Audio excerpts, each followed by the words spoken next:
اوقات نماز اس کا کیا حکم ہے؟ چنانچہ سب کو معلوم ہے کہ ہر آن ہر وقت ہر گھڑی بندے پر اللہ تعالیٰ کی بے شمار نعمتیں برستی ہے، اس کا سب کو علم ہے۔ اب کوئی اس کا انکار کرے تو پھر وہ جانے، اس کا رب جانے، ہمیں اس سے کوئی سروکار نہیں ہے۔ اور ہر بندہ ہر گھڑی ان نعمتوں سے فائدہ بھی اٹھاتے رہتا ہے۔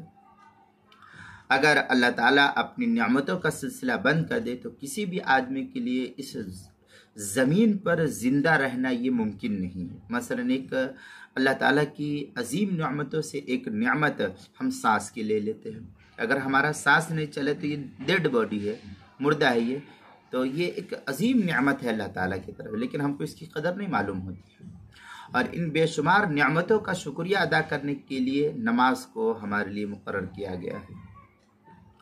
اب ہونا تو یہ چاہیے تھا کہ انسان ہر وقت نماز عبادات میں ہی مشغول رہتا، لیکن چونکہ اس میں تمام انسانی حاجتیں اور ضرورتوں کو بھی پورا کرنا ضروری ہے اور صرف عبادت ہی کے اندر لگے رہے تو پھر ان حاجتوں کو پورا کرنا انسان کے لیے مشکل ہو جاتا ہے۔ اس لیے تھوڑی تھوڑی دیر کے بعد ان 5 وقتوں میں نماز کو فرض کیا گیا ہے، جس کا تذکرہ خود قرآن کے اندر نقل کیا ہے۔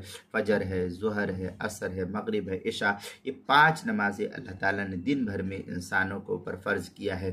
چنانچہ خود اللہ تعالیٰ فرماتا ہے ان الصلاۃ کانت علی المؤمنین کتابا موقوتا، یہ تو کیا نام ہے سورہ نساء پارہ نمبر 5 کے اندر اس کو نقل کیا ہے۔ اور حضرت شاہ ولی اللہ محدث دہلوی رحمۃ اللہ علیہ حجت اللہ البالغہ کے اندر لکھتے ہیں لما کان فائدۃ الصلاۃ وہی الخوض فی لجت الشہود والانسلاک فی سلک الملائکہ لا تحصل الا بمداومت علیہا وملازمت بہا۔ اس طریقے کی کافی تفصیلی بحث جو ہے بالمحافظت علیہا والتعہد لما بعد کل برہۃ من الزمان وغیرہ جو ہے عبارت حجت اللہ البالغہ ابواب الصلاح اوقات الصلاح جلد نمبر 1 صفحہ نمبر 421 جو قدیمی کتب خانہ کراچی پاکستان کا چھپا ہوا نسخہ ہے، اس کے اندر اس کی تفصیلی وضاحت نقل کی گئی ہے۔